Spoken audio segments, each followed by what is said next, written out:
Good morning. Thank you for being here. And thank you for braving the construction. In 2012, when I got elected, there wasn't really any of this. There was no museum where that has $1 billion worth of construction. There really was no soccer stadium when I first started. USC had not renovated the Coliseum. And ever since then, we've worked really hard to make this the destination place for Los Angeles. And you live here, and you should be proud of that. And you should be giving the Exposition Park a round of applause.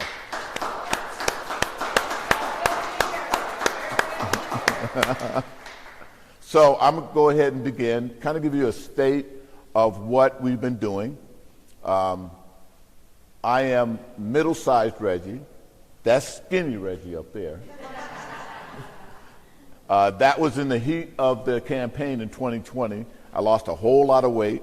I got a little bit of back, but it's more important that I'm here, and that I'm here with you to talk about the Assembly District, but most important, what has been going on, not only since I was elected in 2012, but what is going on now and what we're going to do in the future. Let's see if I know how to do this right. So during COVID, where we were just devastated with being home, having to wear masks, some of our loved ones we've lost, this office put out 25,000 face masks. We got 5,000 face shields. We provided funding for small businesses, especially in the immigrant community, because there were a lot of small businesses, street vendors, that did not get funding. They were giving it to the big ones. We made sure money got down to everyone in the community. They also provided immigrant community services. The medical facilities. Many of you may not know, we don't have a hospital. Let me say that again. The 59th Assembly District, soon to be the 57th Assembly District, doesn't have a hospital. We have hospitals around us, but we have a whole lot of clinics. And if it wasn't for the clinics, we would be in dire straits. And so we made sure there was funding for the medical facilities that are in our district so they could help us. And then we just continue with our community development, making sure our nonprofits were able to function, because that was the lifeblood to a lot of people in the community. And then we provided resources. I probably gave out more food in my lifetime that I'll ever give. Every day we're giving out free food to people in the district. That's how bad things were. So that 80 tons of fresh food distributed.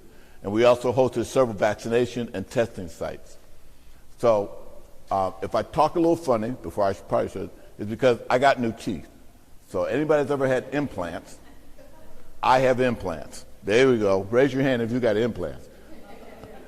Then you know what it's like when you first get them. And so I'm trying to work through talking through that. So just bear with me a little bit. So the COVID relief and numbers, I think for you need to understand was really, really significant, especially since we were not number one on a lot of people's lists. And so we had to jump up and down, scream and holler, cuss and fuss, to make sure that this community got what they deserved. Then our funding allocations. Kedron, which probably did more to help us with vaccinations, with testing. They hadn't had an upgrade in over 50 years. They're the only mental health facility in our district. And so we're going to infuse $30 million. They have like $80 million project to upgrade their facility. That could help with not only the homeless that have mentally problems, but also people in the community. Because black and brown folk, let's face it, we do not take care of this, our mental health. Kedron has been doing it for over half a decade, and so half a century. So we needed to give them money so they can do the improvements. $16 million for community health workers, another $100 million for small business tax credits that came back to the community, another $100 million for community clinics, $25 million for educational support for immigrants. You remember when we talked about schools having iPads and things of that nature? We needed to get that more so for the immigrant community. And then $125 million for small business supportive services and $5 billion for flex funding for schools. Our schools, if we do this right, because of COVID and additional funding, you know how we talk about Los Angeles, not Los Angeles, but California, when you look at our per pupil funding, we were at the bottom. Mississippi was higher than us. And that's embarrassing when Mississippi spends more money per student than we do.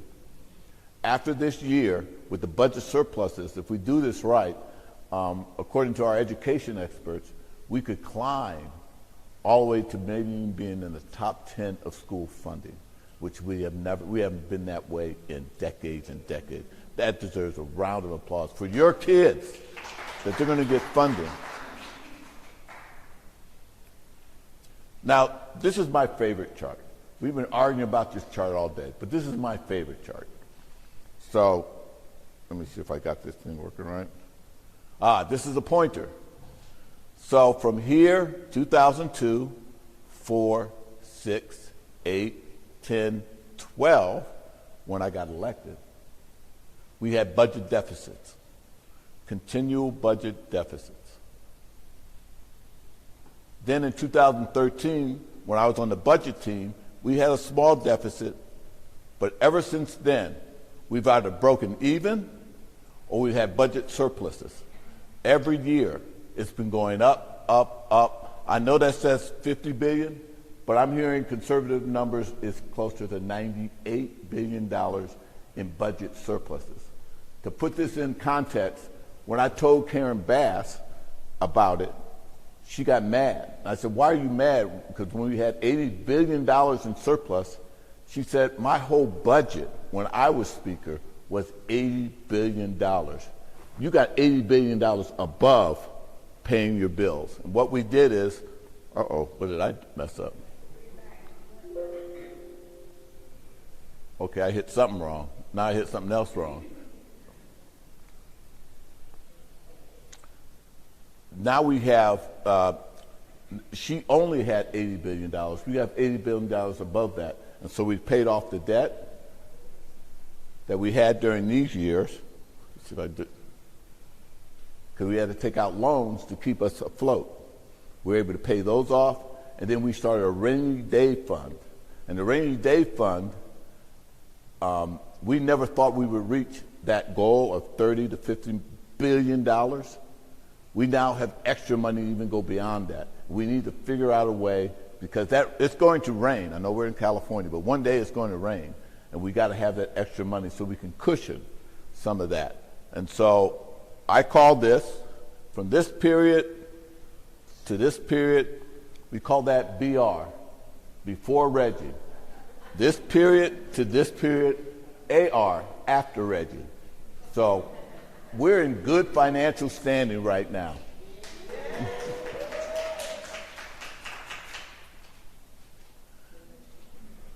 Then we started looking at some kind of community development, a way we can basically start taking care of people. Because at the end of the day, it's really about people, and it's about our heritage, it's about everything. So there's another $15 million for right across the street for the African American Museum. The museum has a lot of upgrades, and when it was built for that time, but we need to do more to bring it up to where it's like a world-class museum. And so we're going to be an infusion of $15 million there, another $16 million, well, you can tell that, in facilities upgrades, Exposition Park, to take care of all the new upgrades that are going on, $15 million for the UCLA Labor Center. This one I'm really kind of proud of. There's a gentleman, this is history lesson for you young folk. There's a gentleman named Reverend Lawson. Reverend Lawson taught nonviolence for this young guy named Dr. Martin Luther King. So everything you know about nonviolence, he went to India, learned from the people that Gandhi taught, and brought that back here. So during the civil rights movement, every person that participated in the civil rights struggle, that did nonviolence, he taught them. They were all his disciples.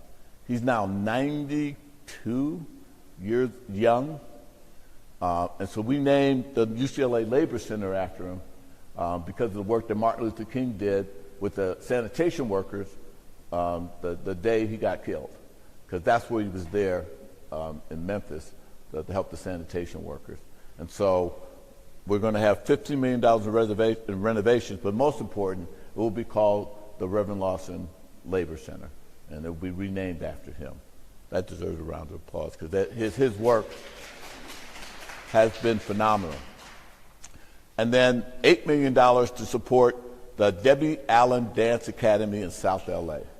Now, y'all should know Debbie Allen, fame and movies. She's been doing this for so long, and we now have an opportunity to take it to the next level, where she can train people from our community so they can go into dance and the theater, into the fine arts, something that's been missing, especially in our community. She has a dance center, I think over in the mall, but she's going to make it even bigger and grander. And so we provide her $8 million for that. And then what I'm most proud of is $37.3 million to fund the Youth Reinvestment Fund. There are a lot of kids in our community that suffer from what I call PTSD. You know it as post-traumatic stress disorder. I call it post-traumatic street disorder, because what happens in the street is much worse than maybe what happened in war zone. Our kids are mentally going through a lot of stress and trauma. You know, I've met a lot of young people that are in prison, and when they tell me about their lives and what they went through, and if we had just gotten them some mental health help, they probably would not have gone to the school-to-prison pipeline. So this is a way to get nonprofits. Money goes directly to nonprofits who are doing God's work, who are going out there and dealing with our young people to help them with their childhood trauma. Because childhood trauma is devastating. And if you really think about yourself, if it wasn't for an angel, a teacher, a priest, somebody, an uncle or aunt who just came and took care of you and gave you that mental stability to make sure you were successful, you would have taken the wrong path. These young people ended up in the wrong path because they didn't have that safety net to help them. That $37 million is the first of its kind to go out into our communities statewide to help with our young folks. So I've been talking about this South Los Angeles stimulus plan, and I've been trying to get this plan off the ground for quite some time, because I think I hear about stimulus plans for all these other entities, these other regions, communities, but nobody's ever done one for us that will address what the problems that we have. Because most important is you need to address our problems, but most important, I talked to you. Each of you told me what needed to be in the plan, not the other way around, because that's the way it's usually done. We sit up here in our fancy clothes and everything, and we say, we think we know what's best for you. I went to you, and you told me what was best for the community. And so we went and got the $100 million in tax credits, which will go all the way through 2026 for businesses that during the pandemic, they may have had to lay off their employees, to be able to hire them back. Because small businesses in this community hire from the community. They don't hire from the outside. They don't hire from India and Texas and other places. They hire your next door neighbor and your next door neighbor's kids and you. And so it's unbelievably important for us to do that. It specifies that PPP loans are not considered income for state taxes. And that was really important because there were a lot of people that got those loans to keep their businesses afloat, and then we would try to tax you again, which is kind of unfair. So this is the way to get around that. Community clinics. We retained more than $1 billion in funding threatened to be lost during the pandemic. That's reimbursements for vaccinations, PPEs, and other things that they did during the pandemic. You know, government's not really fast at reimbursing, and so we're working real hard to expedite that. Otherwise, these clinics are going to go out of business because the clinics are going by the shoestrings. The work that they do, they're not in it to make a whole lot of money. They're not in it to make extraordinary profits. They're in it to make sure you're safe and healthy. And so they went out on a limb. Some even took loans to be able to make sure you were safe during the pandemic. We need to make sure to get their money back. So we're also going to restore over $100 million in flexible spending. And then there's something that I never thought about, but there's something called telehealth. You can call your doctor. Well, in clinics, one clinic would get like 100, 200 calls a day for telemedicine. Well, during the pandemic, a lot of people didn't want to come in, but they would call the hospitals, which overran their system. Then they started calling the clinics, and then the clinics would expand their operations to help, so you wouldn't have to come into a hospital. You wouldn't have to worry about getting infected again or getting infected. And so the telehealth in-home supportive services ballooned. So one community, I think it was St. John's, went from like 200 calls to like 2,000 to like 20,000 a month. It was extraordinary. And what it meant is no one had to come drive into a clinic. They could get diagnosed over the phone. And we're finding that, I think that the number is an extraordinary number. Probably about 80% of the calls could be handled over the phone.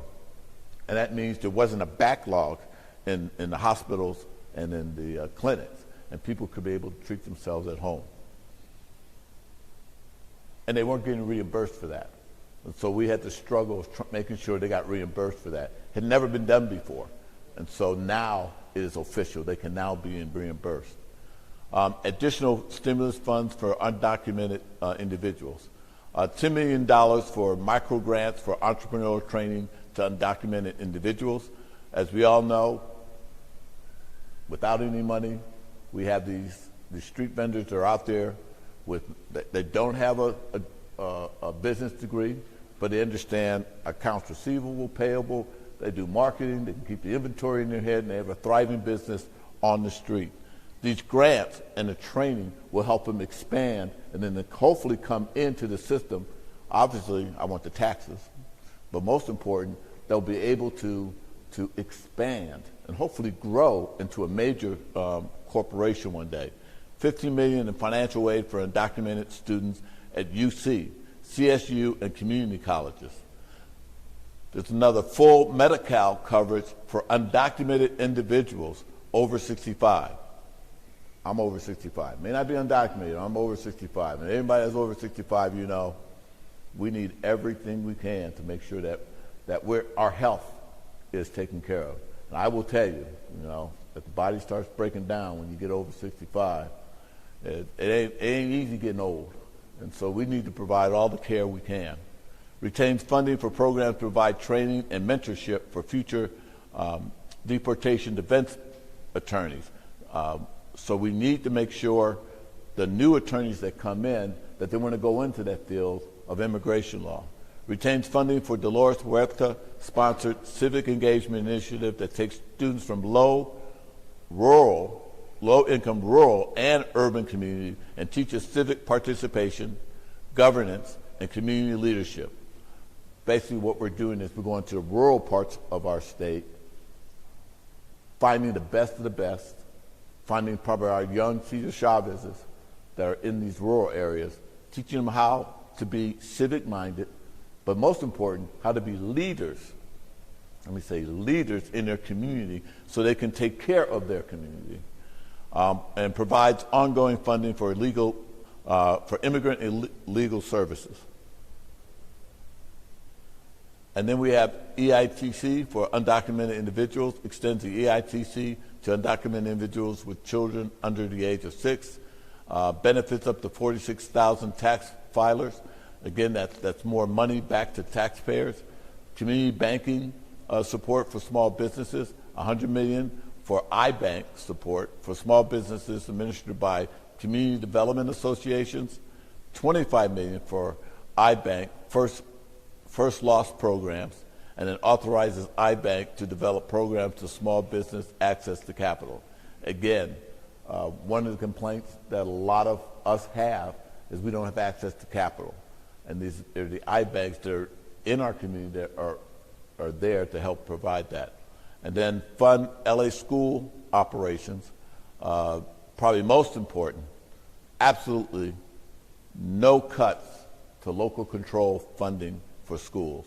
The local control funding go to the poorest of the poor, meaning we in the California Legislative Black Caucus looked at the funding, and we found out that we were spreading out additional funding to everyone. We know if you're in an affluent community like Beverly Hills, Rolling Hills Estates, you don't need that extra money. That extra money is needed here in Watts, South LA, East LA. And so the formula is so that that extra funding that they give to every school equally, we pull that money back and make sure it went to the neediest communities, which means most of the money ended up here in South LA, so they can help our kids to be able to be better students. $5 million in discretionary funds for COVID closure impacts to schools. Again, giving the schools the opportunity to get extra money to make sure they get back on track, but most important that we can get our kids back up to snuff so they can catch up. They were already behind. COVID made them be even further and further behind. So this is 5.5 in discretionary funds that schools can use to come up with innovative ways to be able to bring the grades up, but also to make sure that our kids don't fall further behind. May I ask a moment? Does that include internet for those kids that doesn't have, should I say, the parents that have financial aid to have internet with their stuff and their food work?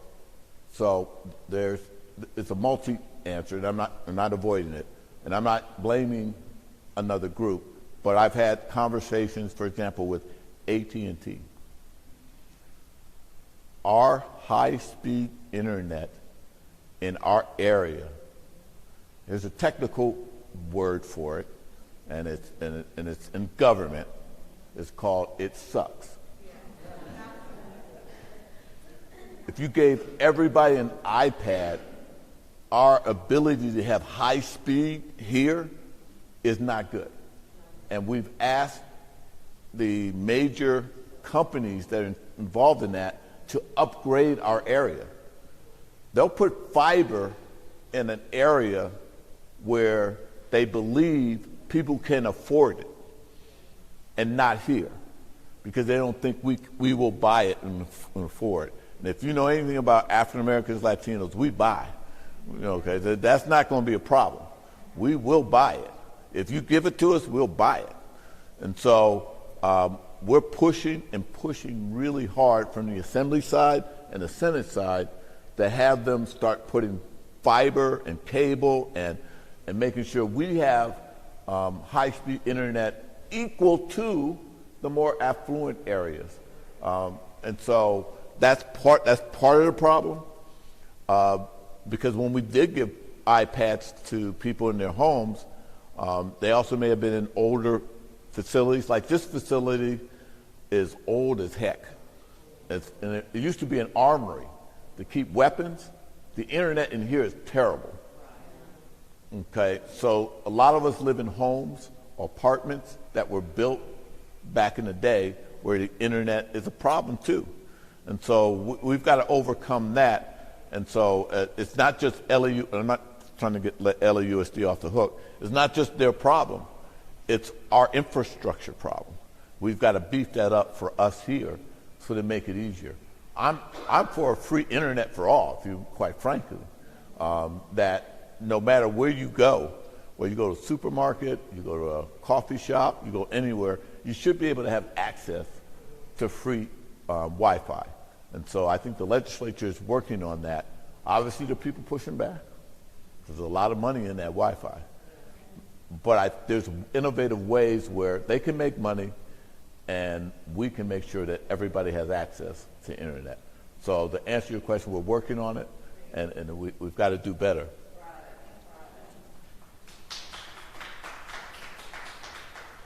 And there's been a lot of discussion about special education, and so we're putting more money into that. $1.5 billion for special education, $15 million to support grants for educators seeking to become special education teachers. Funding to ensure that any disputes with special education services are addressed expeditiously, and increases career technical training education. So in the special education, which is close to my heart, my brother is blind, and if it wasn't for special education, he would not. My brother now has a PhD. He's Dr. Frederick Jones. And he's Dr. Frederick Jones because when he was in school in the D.C. area, they wouldn't allow him to bring his CNI dog. They wouldn't give him Braille services. They wouldn't do any of that in the D.C. school system. So he sat in front of his principal's door at school and didn't move for 3 days. It brought attention to that. Now the D.C. school system has the most robust special education system probably in the world. But it took my little brother to bring it to light, to show that. But I think most important, he's a vice principal at a school, and he has these little techniques. And so he'll ask what's going on. He talks to all the kids, and he'll bring a kid in, and he'll say, "I hear you're smoking weed behind the benches." And they'll go, "How do you know?" He'll say, "I saw you." And they'll go, and they'll go, "What do you mean you saw me?" He said, "You were smoking weed with John. You got your red jacket on, right?"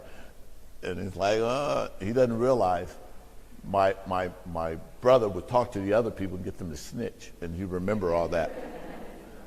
But the one thing he would tell them when they would come in and cry about they couldn't get their homework in, or the cat ate my homework or whatever, and they're having all these problems.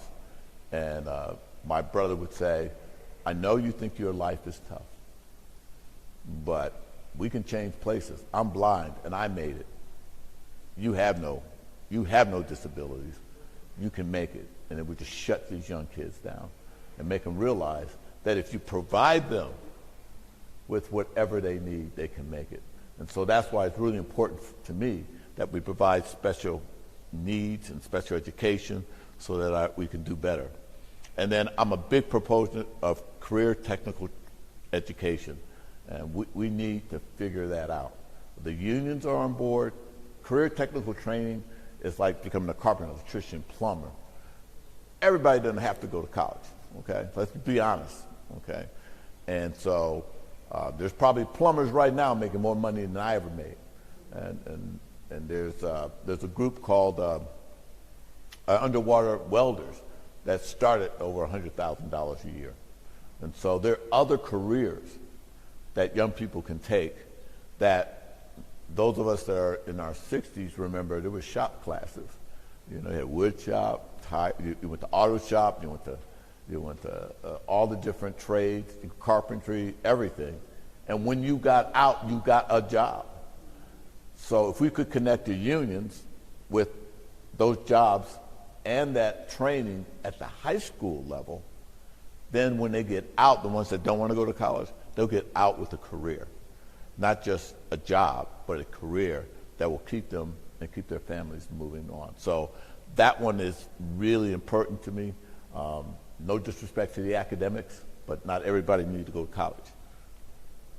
And then legislation that we've been proposing. AB for education, AB 2944, the Schools Not Prison Voluntary Tax Contribution Fund, which allows individuals to make contributions to support youth programs via their tax filings. So, taxes. When your taxes, there's a line in there called the Schools Not Prison Voluntary Tax Contribution. If you just check it and give $1, there's 40 million Californians. There's about 20 million that probably filed taxes. If each of us just gave $1, that would be $20 million to go into programs that stop the kids from going to school or prison, to kind of get rid of that pipeline. We now have that. We now have our own independent source to have money come back to our area. And so the next time, don't quickly do your taxes. And those of you who, like me, who put an extension, check that box, okay? Then there's AB 295, free college. So I'm going to create a panel of people to look at free college. In 1960, we provided free college, practically free college for everyone. UCLA, you could go for $250 a quarter, which is basically free. And we probably had the best educated workforce in the world. So from 1960 to the 80s, we jumped to like the 8th largest economy in the world. California became the 8th largest economy in the world. People came here. And they came here because we had the best educated and the best trained workforce in the world. And everybody came here because they knew that's where the talent is. We need to get back to that. And by giving free college, I think the benefits of sales taxes, paying state taxes, all that will come back to us 3- and 4-fold. They'll make that whatever, that $100,000 or whatever it costs to go to college. I think UCLA is probably inching toward 20-something thousand a year or whatever. We would get that back in taxes over the life of somebody working, and we would double and triple that. And so I look at it as an investment in people, investment in young people. And so we're going to look at that. We're going to do cost-benefit analysis. We're going to try to figure it out. Hopefully we can come up with a methodology that makes sense. If you're rich, you don't get this. But if you're poor and your kids, and all of you got some brilliant kids, that if they just had the money to go to college, you know they would go to college and succeed. And this is what this is all about. And then on public safety, as you all know, smash and grab, organized retail crime. This is a fund. This is the first bill. You know how people keep talking about we need to do something? My bill, right there, AB 331, the organized retail theft bill, does that. And all this whining about we don't do enough, that bill does it. One, it's one of the first bills since I've been elected where we created a felony for smash and grabs. So if you go in there, we can aggregate it up so we can actually put them in jail for 3 years, put them in prison for 3 years. This stuff about they can't do anything, just walking out the store, that's poppycock. I want to say something else, but I can't because I'm being recorded. But that's poppycock. And don't let anybody tell you anything different. I just need law enforcement to arrest these guys and gals, especially the ringleaders. We can put them away as felons. We can put them away. Now, the people who they ensnare in this, homeless, poor people, it also provides a way they can get training, mental health, whatever they need. It's called diversion programs. So we're not putting everybody in jail. We're looking at each individual and deciding where they should be. But the ringleaders, they're like vultures taking advantage of poor people coming in there. We're going to prosecute them to the maximum. And right now we just got to beef up our diversion programs so we can take care of them more and more. And I guarantee you, the numbers will reduce. The program in the small infancy has been very successful. It's brought back hundreds of millions of dollars back to retailers.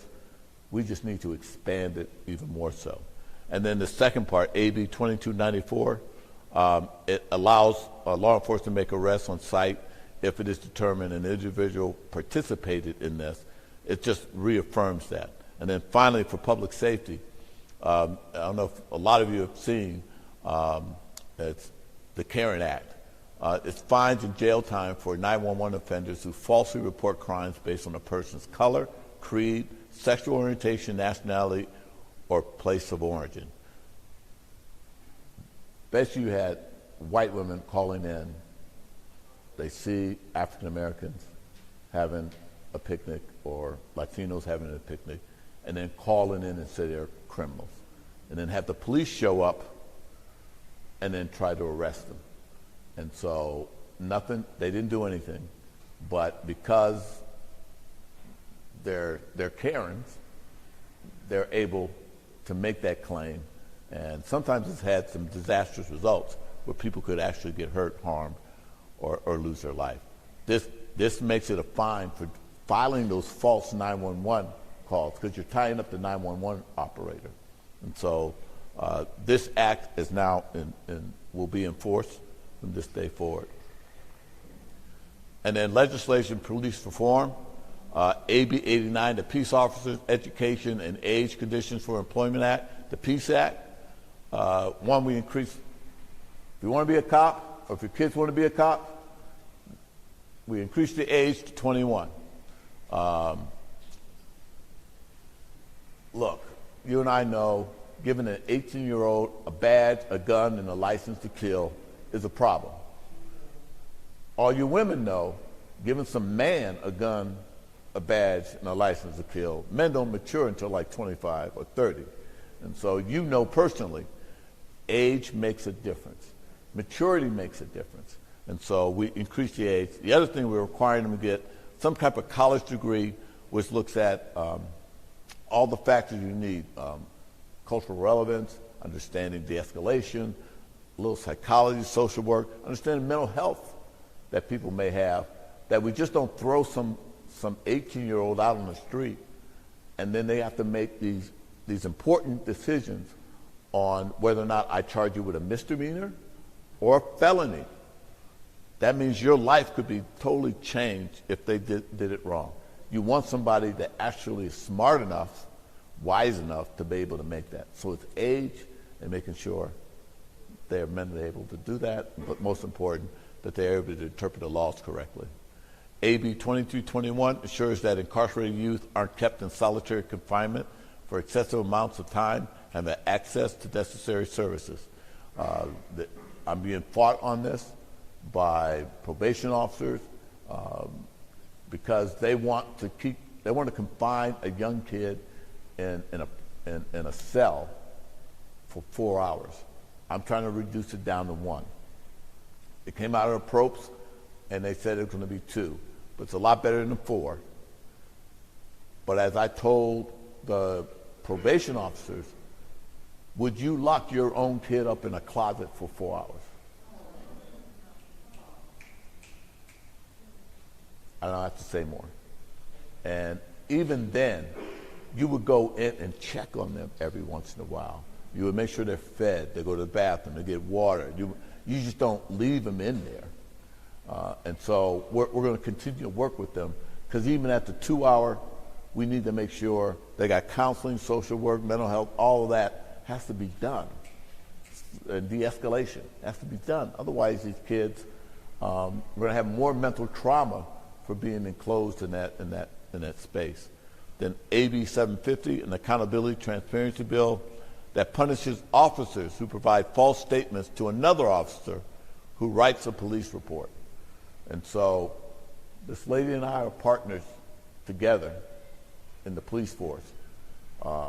I do something wrong, but she files a report and lies and says I didn't do anything wrong. Well, guess what? I don't get in trouble, and she doesn't get in trouble, even though she filed a false police report. This way, they can't do that little dance anymore, and that they'll be able to prosecute both of them at the same time. And then some of you know, or some of you may not know, I'm part of the California Reparations Task Force. We're doing a study to provide reporting on potential pathways for reparative justice to black Californians who are descendants of U.S. slavery. We are the first state to actually put together a task force to actually look at this, to come up with the best ways to reverse all the impacts that slavery had on African Americans.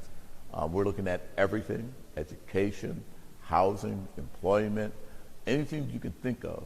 We're going to try to address it and reverse it. We're finding more things about the impacts of slavery on African Americans that have basically kept us from being able to move forward. I've been told if we do this right, it will help with the national narrative of reparations, but it will also set the tone for other reparations that could come from this. And so that's why it's so important. As my Latino colleagues have said, we got Bruce's Beach back to the family where it was taken from them by the government.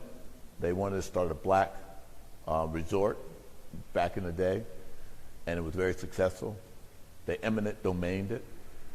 The city of Manhattan Beach basically stole it from them, told them they were going to put a park there, and they never really did. They just didn't want a successful black business there. We were able to get that land back to the original family, and they now have it and they own it. And so we need to look at that. For my Latino brothers and sisters, you were here in California first. That's all I'm going to say. So next, AB 1655, Juneteenth, paid state holiday. It will recognize for this history lesson for the day. Even though Lincoln freed the slaves, there were a lot of African Americans, because of racism, didn't know that they were free for 2 years. And it wasn't until June 19th that basically most everyone found out that they were free after the Civil War. This is 2 years after the Civil War. And so we internally had a celebration about it, but now I have a bill to make it a holiday, a state paid holiday. It's made it out of appropriations. It's had limited, probably no pushback, and so we may have our own celebration day come June 19th. And I think that's it. I think this is time for me. If there's any questions.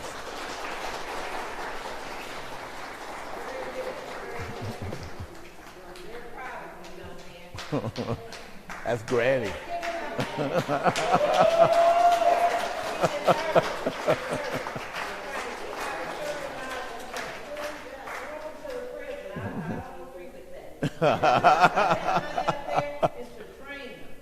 Yes, it is.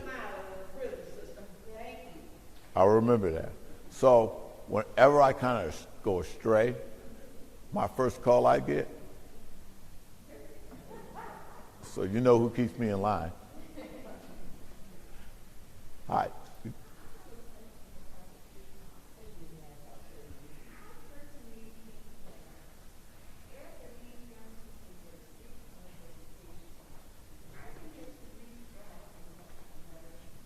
Okay, I didn't hear the second part.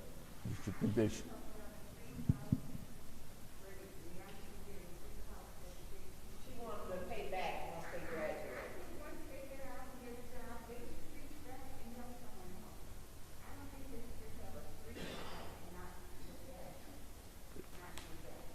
So you know you're stealing my idea. So part of the rationale is if you don't have a college degree, you're going to pay X amount in taxes. If you have a skill or a college degree, your taxes are going to be that much more. And one of the plans is we take 1%, you pay 1% more in your taxes that goes back to the colleges and universities so that we can, reach back and then pull somebody else up.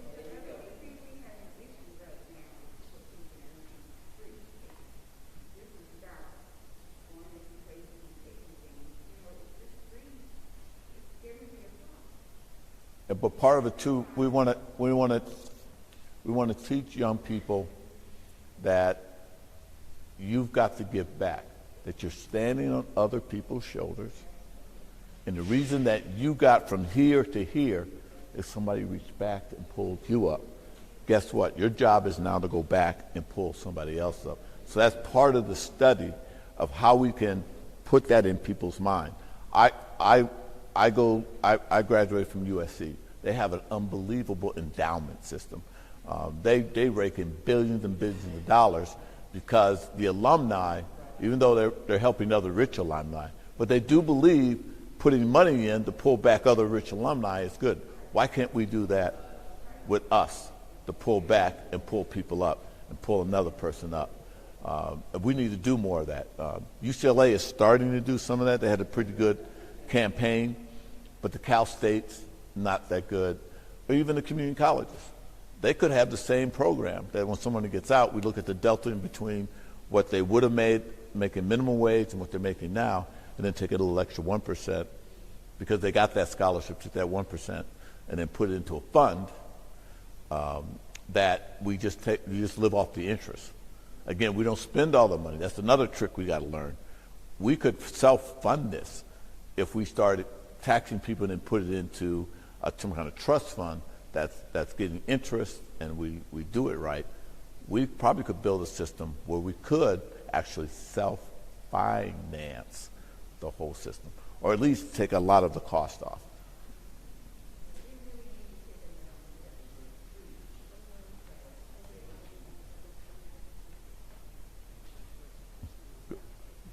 You and any of them. Thank you. So definitely a lot of great work. Appreciate what you're doing. I work in real estate and property management. Okay. If you could please also, Assembly Member, please look into the elderly abuse that's taking place, especially in part of the old people program. Mm-hmm. I have a client that was very bad. I'm a stop certain things, but a contractor charged her, attempted to charge her $43,000 for 2,100 square feet of asphalt, what do you call it, artificial turf. Mm-hmm. So it's very bad, especially, I live in this community, I won't tell you, I live in, I don't have property. But if you could, please, it's gonna blow it up, and it's a lot of elderly abuse. Very, please Okay. keep that in mind. The camping, Mm-hmm. doesn't happen. Personally, I don't care, but what I do care is the trash and maybe cleanliness. So if you double the effort, you know, we'll do a lot of things. But I think cleanliness is something that I would try to encourage, that we should look at and see how we can continue to kind of double our efforts, make sure that trash is just accumulated, because that's extremely relevant. The community banking you mentioned, Mm-hmm. for that, a lot of small businesses really need that. One of the issues I found when I looked into that was the credit score requirement sometimes present a lot of challenges, especially when you go back to COVID. Mm-hmm. We went through maybe 2 years where we couldn't pay certain bills, and the credit score dropped. Even though the access financing, they have nothing in there that allows them to try to help. Okay. Lastly, the AB 2294, Uh-huh. which is the ability to arrest if you suspect someone with strong reasons for doing the whole, I think it's called the whole shoplifting thing. Organized retail theft. Yeah, one of the things I would just ask is,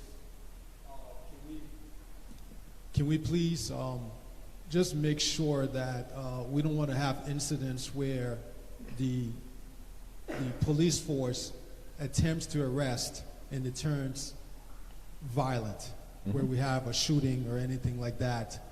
over something like that. So that's my only fear about that. So I hope there's some guidelines around that and some training around that, because I'm just concerned that it gives too much power to the officer to attempt the arrest, and then they can kind of go into anything else.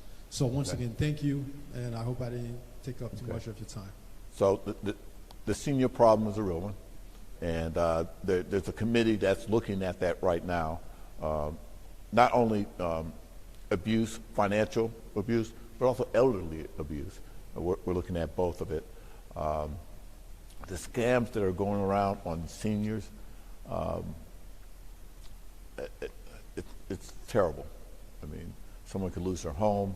You see a senior giving up thousands and thousands of their retirement money. I mean, we're trying to tighten that up and provide better systems, especially since we have the technology to break through that. And so the legislature, I have colleagues that are working on that. Okay, I'll do the organized retail theft real quick. It's being monitored by, or it's under the auspices of the California Highway Patrol and the Attorney General, not the local. To be honest with you, I agree with you. To turn someone like Sheriff Villanueva, you feel me? Loose on this community to be able to just go after people. We need an adult, and that's the Attorney General's office, which will be the lead. His name is Rob Bonta. I call him Rob Batman Bonta. So we need Batman to be in charge of this to make sure it's done right. Otherwise, you're absolutely right. It could get so out of whack because it's 50-50. It's the felony part, but the rehabilitation, diversion part is just as important as the other part. And so you're absolutely right. You don't want to become too police heavy. It's got to be a nice little balance between the two. On the, and I'm not making excuses, but I think a lot of people realize the state sends the money down. We sent billions and billions of dollars. You've self-taxed yourself for the homeless. Think about it. You self-taxed yourself on a county and a city level to take care of this. The city and the county just need to, working with the state, and we're willing to, if we have to do additional laws to give more power, but we've got to come up with a way where we address the cleanliness. So if they needed more money, for example, just to go through and just clean up every morning, then we need to give that money to do that. And if we need, and then when we do the housing part, that's the part where we're probably falling the shortest on. And there's a myriad of different reasons why we can't. We're not. Let me take that back. Why we're not doing it. They're just excuses as far as I'm concerned. We can do it. We just got to be focused and be able to do it and get the housing done, the two. And then finally, we got to take care of these individuals. I don't know if you've ever, when you ride through, I don't know if you ever looked at a homeless individual that's on the, I mean, it's to me, that's one of the saddest things, that we don't do enough care. We should have care and compassion for those individuals. I don't think any of us have ever gotten out of our car or just stopped and just said, what can, and try to figure out what you can do.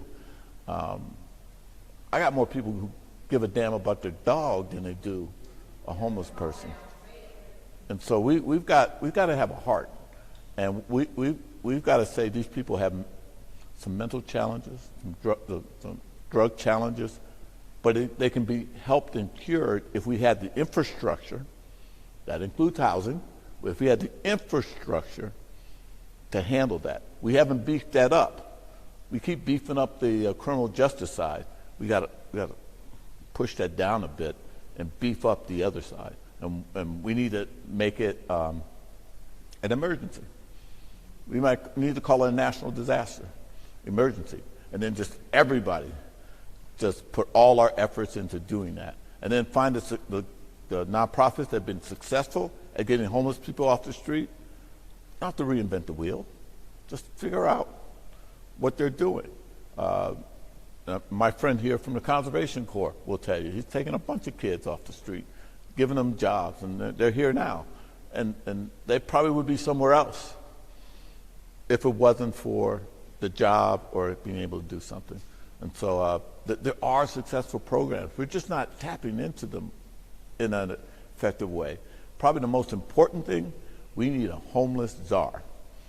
One person, homeless czar. One person, one in charge. We can blame, we can kick, we can yell at, we just need one, we just need one person to coordinate all of it and make sure it gets done. And if they don't, let's do it like in private sector. You fire them and get somebody else that's going to get it done. But we just need somebody with the energy and the drive to actually get it done. We got the money. Think about it. We got the money. When do we not have? We always don't have the money. We now have the money and we still can't move as fast as we should. And I think you had a fourth one. It was, and we need to figure out how to get money. We need to figure out a better way to get access to people who want to be entrepreneurs and or people who just want to buy a house. Just buying a house for poor people. We should all be able to buy a house and close the wealth gap, because that's the wealth gap. The wealth gap is your house. You don't have to start a business. You don't have to play the stock market. Just own a house and pay your bills, and you will close that gap like you wouldn't believe. And so we need to. And the only banks that I think that will take a risk on us are these iBanks and others. So we need to look at that. Yes. All right. I think one of the major concerns right now is that the cost of living, right? Mm-hmm. It's getting harder to make ends meet in California, literally for everyone, for our young people, for our seniors, for just the everyday person, from gas to food. I mean, avocados, one avocado was $3 in Ralph's. I mean, it's getting, and of course, addressing the shortage with the formula and all of that, which should not be happening here in California. So where do you see relief coming? Especially, where do you see relief coming, especially at a time where most of us are worrying that a recession is coming and how that potentially could impact the state budget, if it is? Well, I showed you, as long as I'm elected, it won't go to heck in a handbasket. Okay, after it. But seriously, so the Legislative Analyst Office right now is predicting that the end is coming soon, and that we need to prepare for that. That's why I talked about the rainy day fund, to kind of soften that.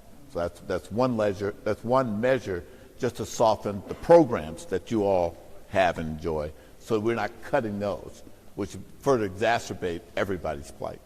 And so I think we're going to do a pretty good job at lessening the blow.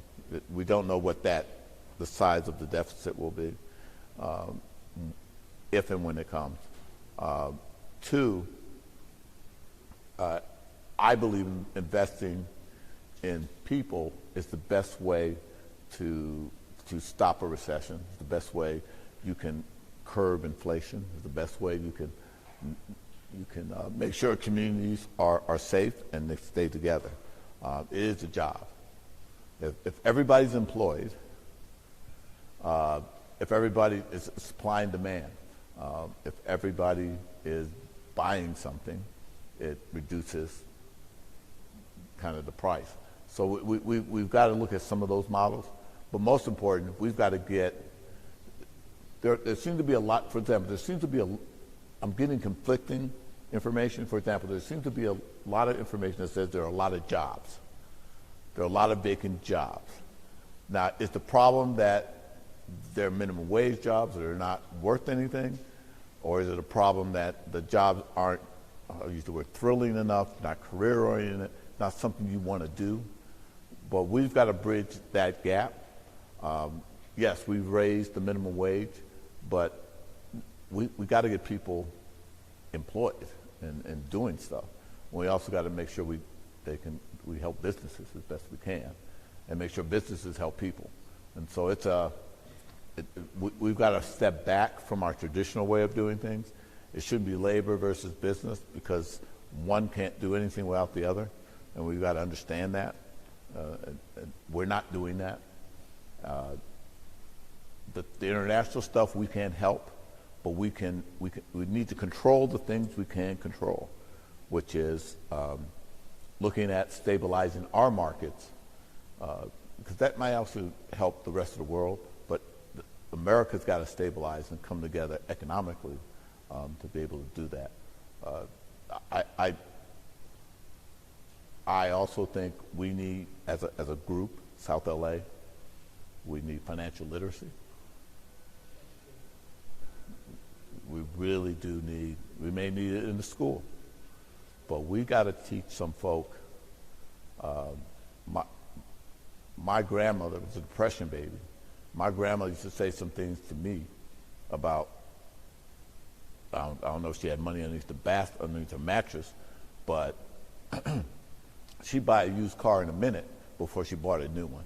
She was looking at labels and costs, and she knew a generic can of peas was the same as Campbell's,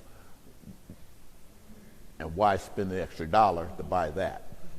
She knew a pot of beans, leftovers, could stretch a meal for 8 kids. She had a whole bunch of financial literacy. And she never graduated from the 6th grade, but she did financial literacy like you wouldn't believe. I think we need to get back to that. We just spend too much. And we as a people need to come together and figure out a way to put money in things that will help us, that will grow, like a house, instead of renting. Last question and comment, and you probably won't be able to answer, but you probably will have to have staff look into it, right?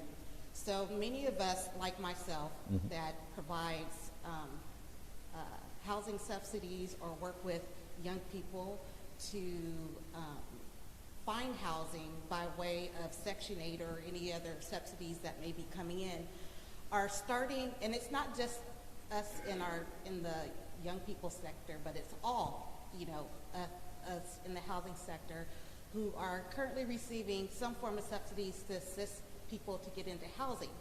Currently, what we're finding is that a lot of landlords are discriminating based on race, meaning that if you're African American, they're charging more in security deposits, they're charging more in rents. All of those things are happening, and there's potentially the data to back it up if you're looking at the Los Angeles Homeless Services Authority HMIS system. What can we do presently right now to strengthen the Department of Fair Employment and Housing to investigate these cases of housing discrimination, especially when we're talking about we're dealing with a housing crisis and we need to move people off the streets, but we're talking about the same people who are coming with some form of subsidy in order to sustain, or in order to move off the streets into housing, move out of a car into housing, move off of someone's couch into housing. And so we can't continue to allow discrimination to cripple us, right? We've been fighting for fair housing for years now. And because having a subsidy should not be a means for landlords to cover up what they're doing by changing the cost of housing for some group of people and not for others. So I'm hoping that we could find a way to provide the Department of Fair Employment and Housing the resources to look into these cases of housing discrimination based on race, but also housing discrimination based on race and those who are attached to some form of subsidy. So it's a good question, and we may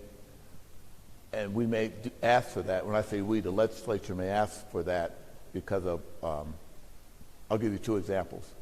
So there's a assemblywoman named Luz Rivas that for Section 8, that you don't have to do a credit check because Section 8 already does all that for you. So why would you do a credit check when they're going to pay 80% of the rent, and they've already checked on your viability to be able to pay.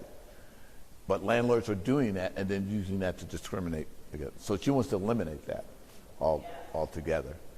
I have a bill called Ban the Box, that if you're formerly incarcerated, if you check the box that says I was formerly incarcerated, they take your application. It's in the round file. They just throw it away. My law will say you can't check, there is no box anymore. You go ahead and meet that person. You talk to that person. You can still do a credit check, and if everything's fine, you can check after that. And the reason you want to check after that, just in case, obviously you don't want to put, if you have a lot of children in your building, you don't want to put a pedophile in your building. So you got to do some kind of check. I'm experiencing the same thing. So there's the state tenant owners association, renters association, and then there's the local ones, the ones you're talking about. And they have a lot of property in South LA and around. They don't want Ban the Box. They don't want not doing credit checks because they want to discriminate. So we're trying to push back on them. I need more soldiers and more people to voice and maybe even testify or say what you just said when my bill comes up, because a lot of times it's just me talking. A lot of times it's just Luz talking by herself, and you don't get a whole lot of activists coming in saying this is what's happening in real time when you have comment. So maybe we can talk about how we can create a coalition of folk to actually combat that, because the property owners, especially what I call the ones that do the low-end property owners, they have influence on elected officials like you wouldn't believe, and we need to push back on them. And I agree with you, we need to out them, because once you let people know that what they're doing is racist, I think they'll back off. Hi. Talking about housing, so how do you deal with the situation when a house is listed for 840, right? And the person submitted an offer to pay that 840. Now the owner of the house is now saying that he has to pay 960 if he wants the house. Has to pay what? 960,000. Nice, okay. So how do you deal with a situation like that? Well, that is just unfortunately the way the cost of housing is just going up. I mean, the cost of buying a home is just going up. Mm-hmm. And unfortunately, we have people coming in, especially in South LA, which is the best place to buy property right now. Think about what I just said. The best place to buy investment property is right now in our own neighborhood. And there are people who are going to pay premium to buy this because they know it's going to go up even higher than that. And so we're in a capitalistic society where there's no way you can cap somebody from not getting as much as they can. What we can do is probably figure out a way to provide you an opportunity to be able to match. We call them soft seconds, or subsidies, so you'll be able to match that, so that you can either stay in your house or sell your house and move to a better house, so that we can do stuff like that. Well, we got to be innovative, is what I'm saying, about how the best way to do that. Okay, so you can put discrimination, about that? Well, it's about money. It's discrimination, but it's green, not black or white. So that's the problem. Okay. Okay. Thank you. All right. We're going to take one last question. Can we do two? Okay. Thank you. Good morning. Good morning. I'm Leticia, and I work at elementary school, Dolores Huerta. Yes. And one of these I really want to talk about is mental health. And I do see in your presentation that you do have a plan, and that it's something that is our concern for our community. we have seen an increase in mental disorders with our children and families. And, but yes, there's been research that if we have families involved in their child's education, then children thrive, right? They reach to higher education. However, we do have families going through a lot of traumas, children that lost their parents during COVID. And unfortunately, we don't have a psychologist to support our families in our community. And sometimes when they call these offices, it costs a lot of money to get support for a family member. So my question here is, how are you going to bring awareness to our community? I brought parent workshops throughout this school year with the Los Angeles County Mental Health Supports with programs, and they have this 12-week series in mental health. Unfortunately, there's a lot of misconception with our communities that when you talk about mental health, this is what they say. I'm not crazy. Right. And unfortunately, only those who really understand what a mental health is, we do know that it's not the person being crazy, right? There is more than that. So I don't see enough advertisement or awareness in our community to say this is important. This is what mental health really is. And I do see a lot of COVID, campaign everywhere. Everywhere I go, but I don't see mental health awareness out there. So this is just one of the things that I would like, for you, Assembly Member, to take in consideration of our community in terms of mental health, because we understand that that's a bigger issue right now. And especially, you also mentioned about law enforcement, right? To take those trainings. Yes, I do agree, because mental health is here for everyone. And sometimes, we see our community members, citizen members walking and they start acting in one way, certain way, but they don't know that they have a disability. And what is it that law enforcement do? They stop that, and the worst thing can happen. So yes, I do see this very important topic to continue to find better ways to support our community in terms of mental health, bringing that awareness. Thank you. So one of the things I've been trying to do, I'm old enough to remember we had a school nurse, we had a school psychiatrist, and then I think the vice principals either had special education or they had psychology degrees. So we had a health infrastructure in schools. As you know, when they started cutting all of that out of the schools. And if you hurt yourself, I think there's a regional nurse that has to come in, and that doesn't work. You need somebody on campus every day working with those kids. My son, who's now in college right now, he has stress disorders. He went to a charter school, and they hired to have a school psychiatrist on campus every day because they were a wealthier group and they were able to pay for that. I think the reason he's a junior at Colorado School of Mines Engineering is because they helped him through high school. And that may have been more help than all the tutors I could have gotten him in the world. And so I understand that. So I've been trying to get that infrastructure back in. I'm sometimes in conflict with UTLA and CTA, and sometimes they're not real happy with me because they want more money to go to teachers. I'm not trying to stop money going to teachers. I just want this infrastructure built back in. And we shouldn't have this fight. Because I think to your point, if we can take those troubled kids out of the classroom and then give it to a professional, then they can continue to teach while that professional can help with that. And so I'm going to continue to push for that, but I need some help because sometimes I feel like I'm the only guy talking about how important mental health is in school, and that we need to rebuild that infrastructure because it's gone. I mean, do you have a school nurse or school psychiatrist or not really, right?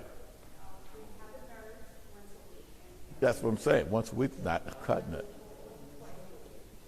Yeah, that's not. No, that's not.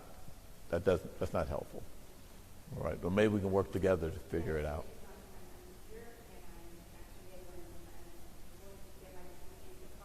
Oh, great.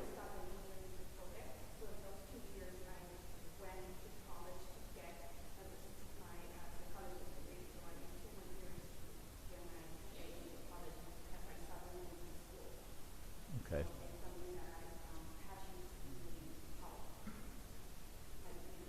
Thank you. You're on the right track, so thank you.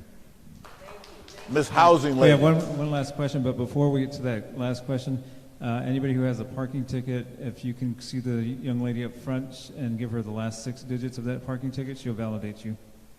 It's a validation, not like the cops gave you a ticket.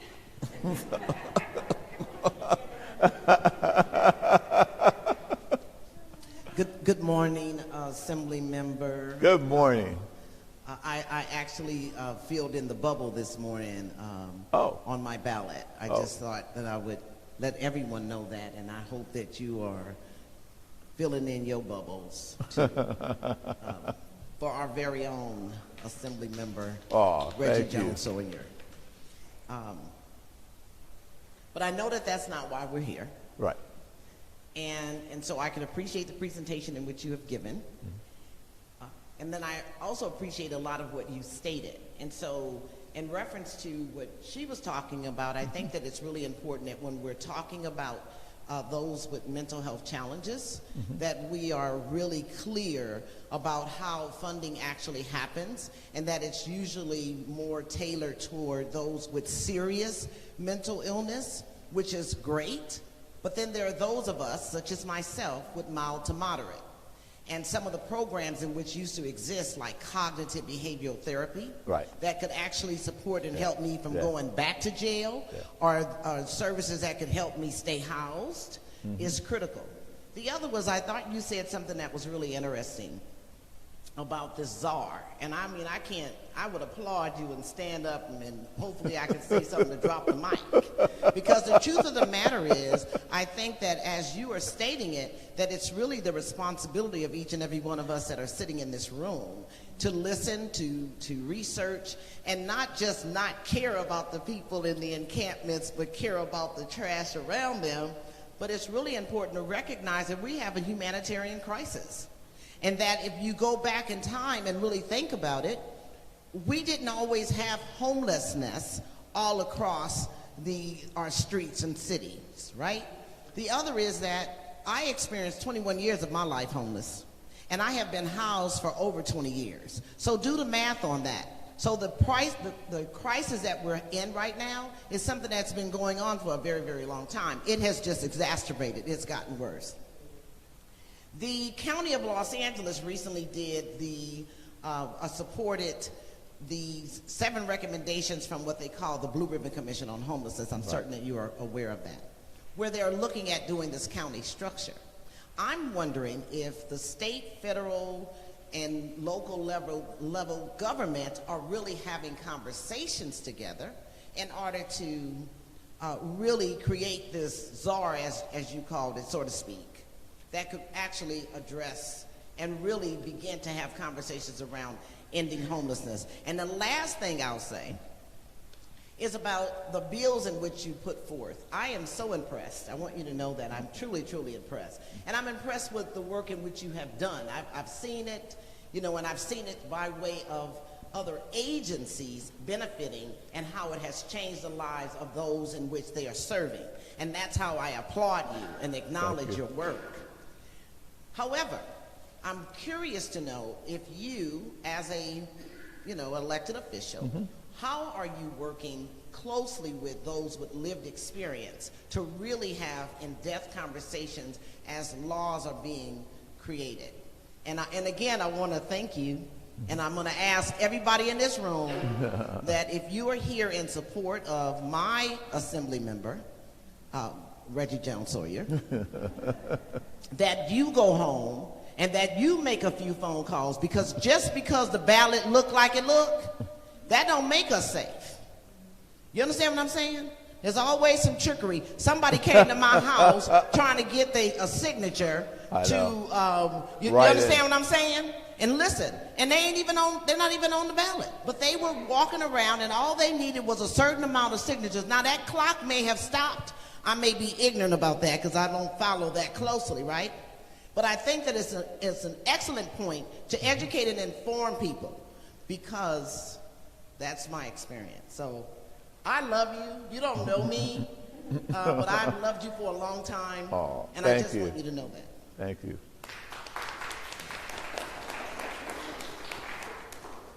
So we are not working well together. We're not playing well together from the federal, state, and local. A bill was put in to have a czar out of the governor's office. It got to the governor's desk, and he vetoed it. It's a hot potato. If I tell young people all the time, if they had that job come up and I had the energy, I would love to do that job. Because if you think about it, if you figure it out, you could write your own books. You could do anything you want for the rest of your life in that space, because you would be the expert. And so I think a lot of us, I'm an elected official now, so I have to say us, a lot of us are afraid of it because it's so hard. It's just so hard. And if you fail, everybody looks at you and points their finger at you. If you succeed, everybody says, I did it. So it's going to take somebody really great to be able to do that. But right now, we got to find a place to put it. I will tell you, in a meeting that I've had with my supervisor, Holly Mitchell, she said she'll take it. She'll take that responsibility, and she'll figure out how that and make that czar responsible from the county end to coordinate all these social programs. They have the social programs, so that we have the social infrastructure. I think if we build the social infrastructure, the housing will come after that. But we got to take care of this thing, and take care of those people that are out on the street. And so I think I know the supervisor and I will work together, state, and whatever she needs as far as money, I will make sure she gets it. But she's willing to roll up her sleeve and make something happen. And she said that not just to me, but to a bunch of people in the room, and said it and told them and hold me accountable, which you don't hear from elected officials. As a matter of fact, you rarely hear that from elected officials. So I think the new supervisor will do something different that we've never seen before. Okay. With that, I want to thank you all for being here. Thank you for braving getting through the construction.